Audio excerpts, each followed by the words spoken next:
যে কৌশলে ক্ষমতার দিকে এগিয়ে যাচ্ছে বা এগুচ্ছে জামাত, আসলে জামাতের ক্ষমতা যাওয়াকে কেন্দ্র করে অনেক প্রকারের গুঞ্জন রাজনৈতিক ময়দানে চলতেছে। জামাত মূলত বিএনপিকেই রাষ্ট্র ক্ষমতা যাওয়ার জন্য অনেকটা ধাক্কা দিয়ে এগিয়ে দিয়েছে এবং আমরা রাজনৈতিক ময়দানে শুনতেছি জনগণ ভোট দিয়েছে জামাতকে, কিন্তু জামাত জনগণের ভোট রক্ষা করে নাই এবং জামাতের অনেকগুলো আসনে কারচুপি করার মাধ্যমেই বিএনপি একক সংখ্যাগরিষ্ঠতা অর্জন করে আজকে পার্লামেন্টে বসেছে। প্রশ্নটা হচ্ছে, জামাত কেন বিএনপিকে এত সুদূর প্রসারীভাবে সুন্দরভাবে গুছিয়ে ক্ষমতায় এককভাবে যাওয়ার জন্য রাস্তা তৈরি করে দিল? জামাতকে জনগণ ভোট দিয়েছে, কিন্তু সেই ভোট কেন জামাত রক্ষা করে নাই? নাকি জামাতের রক্ষা করার সামর্থ্য ছিল না? নাকি জামাত ইচ্ছাকৃতভাবে জনগণের দেওয়া ভোটটাকে তারা রক্ষা করে নাই, না করে বিএনপির দিকেই সেটা ঠেলে দিল? এটার কারণটা কি?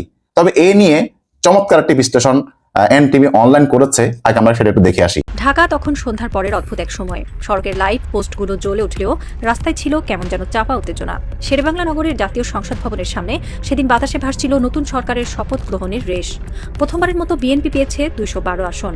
এমন জয়ের পর শহর যেন হাঁটছিল এক নতুন আত্মবিশ্বাস নিয়ে। কিন্তু সেই আত্মবিশ্বাসের ভিড়েও একদল মানুষ নীরবে অন্যদিকে তাকাচ্ছিল। তারা দেখছিল আরেকটি অবিশ্বাস্য উঠতি শক্তিকে, যে শক্তি বা সংসদে 68 আসন নিয়ে এসে ইতিহাসই পাল্টে দিয়েছে। সংসদ ভবনের বাম পাশে একটি গাছতলায় কয়েকজন সাংবাদিক দাঁড়িয়ে ফিসফিস করছিল। আজকের খবর বিএনপি নয়, আজকের খবর তারেকও নয়, আজকের খবর জামায়াত ইসলামী। হঠাৎ দূর থেকে ভেসে এলো আজানের সুর, আকাশে উঠল এক চাপা নীরবতা, আর যেন পুরো শহর বলল বাংলাদেশে এক নতুন খেলা শুরু। বাংলাদেশের গণমাধ্যম যেখানে আজও এই ফলাফলকে বিএনপির সুস্পষ্ট জয় বলে ঘোষণা করছে, ঠিক সে সময় আন্তর্জাতিক মিডিয়া খুবই অদ্ভুত এক শব্দ তুলে ধরছে। জামায়াত ক্ষমতায় না গিয়েও ক্ষমতার পথে উঠে এসেছে। ব্রিটিশ দৈনিক গার্ডিয়ান লিখেছে, মডারেটস ইন বাংলাদেশ আর anxious, Jamaat's return is no small tremor. Reuters জানুয়ারিতেই একটি দীর্ঘ বিশ্লেষণ দেয়, যেখানে বলা হয় জামায়াত এবার নিজেদের মডারেট সংস্করণে পুনর্গঠন করছে। তারা দিয়েছে হিন্দু প্রার্থী, দিয়েছে নারী মুখ, দিয়েছে উন্নয়ন কেন্দ্রিক এজেন্ডা। আন্তর্জাতিক বিশ্লেষকরা বলছেন 68 আসন মানে শুধুই সংসদে ক্ষমতা নয়, এটি একটি জাতীয় নেটওয়ার্কের জেগে ওঠা। আর মার্কিন গণমাধ্যম এনপিআর বলছে, the rise of Jamaat is not a threat, it is a political inevitability. অর্থাৎ বিদেশিরা বলছে আজকের জামায়াত ক্ষমতায় নেই ঠিকই, কিন্তু তাদের পথ খোলা। আর এই পথ খুলেছে জুলাই আন্দোলনের দিনগুলোতে, যেখানে রাজপথের সবচেয়ে সংগঠিত, ত্যাগী ও প্রস্তুত দল ছিল এই জামায়াত শিবির। 2024 সালের জুলাই আন্দোলন বাংলাদেশের রাজনৈতিক মানচিত্রে এক ভূকম্পন ছিল। বিক্ষোভে যখন ছাত্ররা পুলিশের বুলেট এড়িয়ে দৌড়াচ্ছিল, যখন বিশ্ববিদ্যালয়ের গেটে গেটে বৃষ্টি ভেজা সন্ধ্যার মধ্যে লাঠিচার্জ চলছিল, তখন রাজপথের সবচেয়ে শৃঙ্খলাবদ্ধ ও সংগঠিত অবস্থানে ছিল জামায়াত। তাদের পদযাত্রা যেন তৈরি করেছিল এক অদ্ভুত আবেগ। হাজারো কর্মী, পিঠে শুধু একটি ব্যাগ, হাতে একটি লাঠি আর বুক ভরা বিশ্বাস। তারা চুপচাপ সুশৃঙ্খল হয়ে রাজপথে নেমেছিল, যেন জানতো ইতিহাস তাদের ফের ডাকছে। হাসিনা পতনের পর সরকার গঠনের অস্থির সময়েও জামায়াত ছিল গুরুত্বপূর্ণ কণ্ঠ। ফলে আন্তর্জাতিক পর্যবেক্ষকরা বুঝে গেল এই শক্তি নরম হয়নি, দমন হয়নি, বরং নিঃশব্দে আরো পরিণত হয়েছে। আর যখন বিশ্ববিদ্যালয়গুলোতে ছাত্র সংসদ নির্বাচনে পরপর জয় পেতে শুরু করলো জামায়াত ঘরানার ছাত্ররা, তখন আন্তর্জাতিক মিডিয়ার চোখ পুরোপুরি খুলে গেল। সেখানে তারা বুঝলো এটি অস্থায়ী ঢেউ নয়, এটি একটি আর্কিটেকচারের পুনর্জন্ম।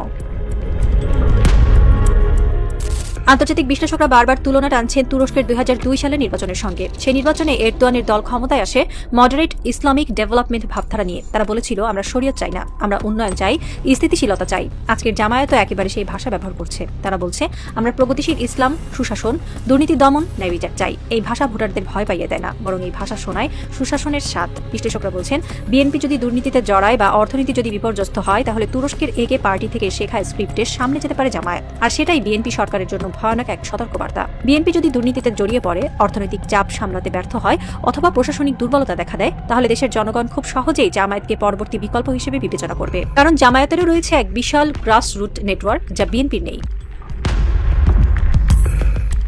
জামায়াতের সবচেয়ে বড় শক্তি তাদের সাংগঠনিক নেটওয়ার্ক। এই নেটওয়ার্ক শুধু মাঠের রাজনীতিতে নয়, বরং স্কুল, কলেজ, হাসপাতাল, মাইক্রোফাইন্যান্স, সামাজিক সেবা, বিশ্ববিদ্যালয় ক্যাম্পাস, একটি গভীর শেকড় বিস্তৃত সংগঠন। বিশ্ববিদ্যালয়ে তাদের জয় শুধু ছাত্র রাজনীতির সাফল্য নয়, এটি ভবিষ্যতে রাষ্ট্রনায়কদের উপর প্রভাবের সূচক। বাংলাদেশের সাম্প্রতিক নির্বাচনে জামায়াত যে সংখ্যক আসন পেয়েছে, এটি কেবল একটি নির্বাচনী অর্জন নয়, বরং দেশের রাজনৈতিক কাঠামোতে দীর্ঘদিনের পরিবর্তনের ইঙ্গিত বহন করে। এই উত্থান এমন এক রাজনৈতিক পুনর্গঠন, যার প্রভাব আগামী 10 বছর ধরে টের পাওয়া যাবে। বিশেষজ্ঞদের মতে জামায়াতের উদ্ভব জামায়াতকে শুধুমাত্র সংসদের সংখ্যাগরিষ্ঠতার চশমায় দেখলে ভুল হবে। এটি বাংলাদেশের রাজনীতিতে একটি নতুন যুগের সূচনা, যেখানে ভোটধারা, তরুণদের রাজনৈতিক পছন্দ, সংগঠনের গভীরতা সবকিছুই নতুনভাবে সাজানো হচ্ছে। তাদের শক্তি এখন কেবল ভোটের বাক্সে নয়, তাদের শক্তি সমাজের ভেতরকার শেকড়বদ্ধ নেটওয়ার্কে। আরও গুরুত্বপূর্ণ হলো, জামায়াত সীমান্তবর্তী যেসব আসন জিতেছে সেগুলো দক্ষিণ এশিয়ার ভূ রাজনীতিতে সংবেদনশীল অঞ্চলে পড়ে। ফলে এই বিজয় শুধু বাংলাদেশ নয়, পুরো অঞ্চলের শক্তির ভারসাম্যকে প্রভাবিত করার সম্ভাবনা তৈরি হচ্ছে। এই সীমান্ত ভিত্তিক প্রভাব ভবিষ্যতে বাণিজ্য, নিরাপত্তা, আঞ্চলিক রাজনীতি সবখানেই নতুন বাস্তবতা দাঁড় করাতে পারে। জামায়াতের রাজনৈতিক উত্থান যতটা সহজ মনে হচ্ছে, তাদের সামনে ততটাই বড় একটি দেয়াল দাঁড়িয়ে আছে, নারী ভোটার। বাংলাদেশে ভোটারদের অর্ধেকই নারী। নারীরা জামায়াতকে ভয় পান, কারণ 1971-এর ইতিহাস, নারীর অধিকার নিয়ে পূর্ববর্তী অবস্থান, বাংলাদেশের প্রগতিশীল সমাজের ভেতর গেঁথে থাকা সংশয়। আন্তর্জাতিক বিশ্লেষকরা বলছেন, if Jamaat wants power, women must feel safe with them. তারা যদি নারী সংক্রান্ত নীতিতে সাহসী ও প্রগতিশীল পদক্ষেপ নিতে পারে, তবে ক্ষমতার দরজা পুরোপুরি খুলে যাবে। আর যদি ব্যর্থ হয়, তাহলে তাদের উত্থান এখানেই থেমে যাবে। ক্ষমতার লড়াই শেষ পর্যন্ত গড়ে ওঠে মনস্তত্ত্বে, আর নারীর মনস্তত্ত্বই রাজনীতিকে বদলে দিতে পারে। রাত 1টা, তেজগাঁওয়ের রাস্তায় কুয়াশা নেমেছে ধীরে ধীরে। দূরে কোথাও একটা সাইরেন বাজছে, মৃদু হাহাকার ধর্মী।